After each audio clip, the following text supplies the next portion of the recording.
কখনো কি ভেবেছেন যারা শূন্য থেকে বিশাল সাম্রাজ্য গড়ে তুলেছেন তারা কি শুধুই লাকি, মানে প্রচুর অর্থের মালিক হওয়াটা কি কোনো লটারি জেতার মতো ব্যাপার? একদমই না।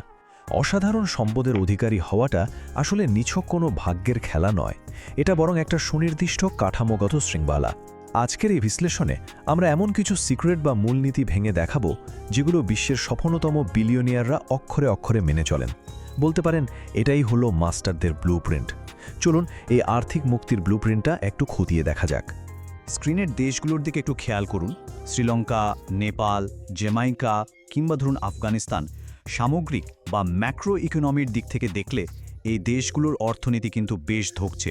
সাধারণ চোখে আপনাদের মনে হতেই পারে এমন টালমাটাল অর্থনীতিতে বিশাল সম্পদের অধিকারী হওয়াটা বোধহয় আক্ষরিক অর্থে অসম্ভব, তাই না? কিন্তু আসল চমকটা হলো এখানেই। একটা দেশের ম্যাক্রো সীমাবদ্ধতা কখনোই আপনার ব্যক্তিগত মাইক্রো সুযোগকে ধ্বংস করতে পারে না। অর্থাৎ আপনার আর্থিক স্বাধীনতা কোনো ভৌগোলিক লটারি নয়, এটা সম্পূর্ণ আপনার নিজস্ব একটা স্ট্র্যাটেজি বা কৌশল। তো আমাদের আজকের এই আলোচনার রোডম্যাপটা একটু দেখে নেওয়া যাক। এখানে 5টি মূল ধাপ আছে। 1. আর্থিক স্বাধীনতার পথ। 2. পূর্বাভাসের জ্ঞান। 3. 1 ফুটের বাধা অতিক্রম করা। 4. শ্রেষ্ঠত্বের একাগ্রতা। এবং সবশেষে পোকার টেবিলের নিয়ম। চলুন শুরু করা যাক আমাদের প্রথম ধাপ দিয়ে, আর্থিক স্বাধীনতার পথ, অর্থাৎ ম্যাক্রো বনাম মাইক্রো ইকোনমি। সত্যি বলতে সত্যিকারের আর্থিক স্বাধীনতা পেতে হলে প্রতিদিন খবরের কাগজে যেসব সামষ্টিক অর্থনীতির কথা বলা হয় আপনাকে তার বাইরে গিয়ে ভাবতে হবে। নিজের জন্য একটা সুরক্ষিত মাইক্রো ইকোনমি তৈরি করাই হলো এখানে প্রথম এবং প্রধান ভিত্তি। এবার আসি দ্বিতীয় ধাপে, পূর্বাভাসের জ্ঞান বা তথ্যের সুবিধা। ইতিহাস ঘাটলে একটা ব্যাপার কিন্তু খুব পরিষ্কার দেখা যায়, সেটা হলো তথ্যই শক্তি। Information is power. কিন্তু সেই তথ্য ঠিক কখন আপনার হাতে আসছে সেটাই শেষ পর্যন্ত নির্ধারণ করে দেয় কে গেমটা জিতবে। ব্যাপারটা একটু গল্পের মতো করেই বলি। 0 আওয়ার সংগঠিত হলো ইতিহাসের সেই বিখ্যাত ওয়াটারলুর যুদ্ধ। অবাক করা ব্যাপার হলো মাত্র কয়েক ঘন্টার মধ্যেই যুদ্ধের ফলাফল পৌঁছে যায় লন্ডনে। তো যারা সবার আগে এই তথ্যটা পেয়েছিল তারা কিন্তু কালক্ষেপণ না করে দ্রুত সিদ্ধান্ত নিয়ে আর্থিকভাবে বিপুল লাভবান হয়েছিল। এরপর কয়েকদিন পর খবরটা পৌঁছায় প্যারিস ও ভিয়েনায়, আর কয়েক সপ্তাহ পর গিয়ে পৌঁছায় নেপলস ও ফ্র্যাঙ্কফুর্টে। বুঝতে পারছেন, যারা সবার শেষে খবর পেয়েছিল তাদের জন্য তখন আর কোনো সুযোগই অবশিষ্ট ছিল না। সোজা কথায় তথ্যের পূর্বাভাস যার কাছে যত দ্রুত পৌঁছায় সে তত বেশি সম্পদের অধিকারী হয়। যে যত বেশি শেখে সে তত বেশি আয় করে। কথাটা শুনতে সাধারণ একটা মোটিভেশনাল লাইনের মতো মনে হলেও এটা কিন্তু শতভাগ প্রমাণিত একটা সত্য। আপনার আর্থিক প্রবৃদ্ধির সাথে আপনার ক্রমাগত শিক্ষার একদম সরাসরি সম্পর্ক রয়েছে।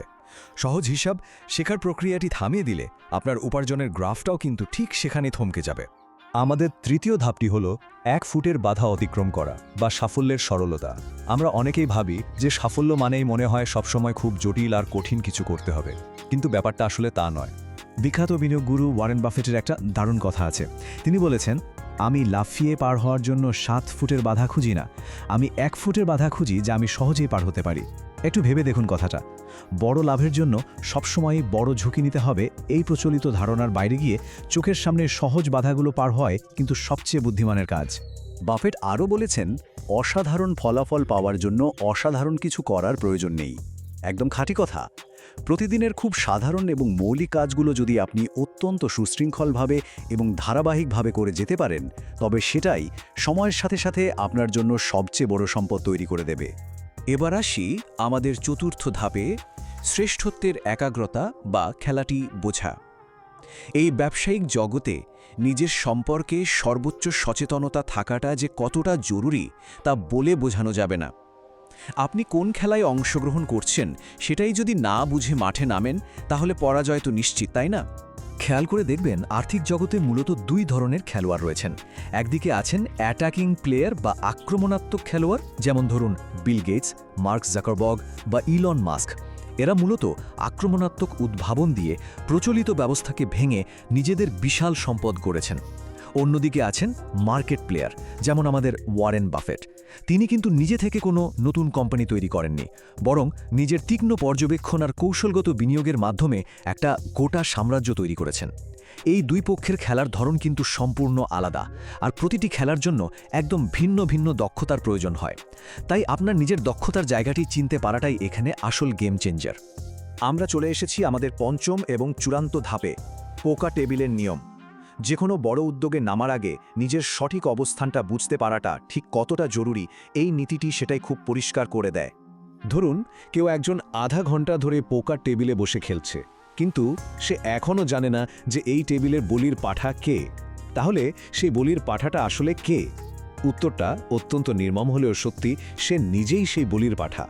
যে কোনো ব্যবসায়িক চুক্তি বা বিনিয়োগের আগে নিজের অবস্থান সম্পর্কে এই বস্তুনিষ্ঠ মূল্যায়ন করাটা ভীষণ প্রয়োজন।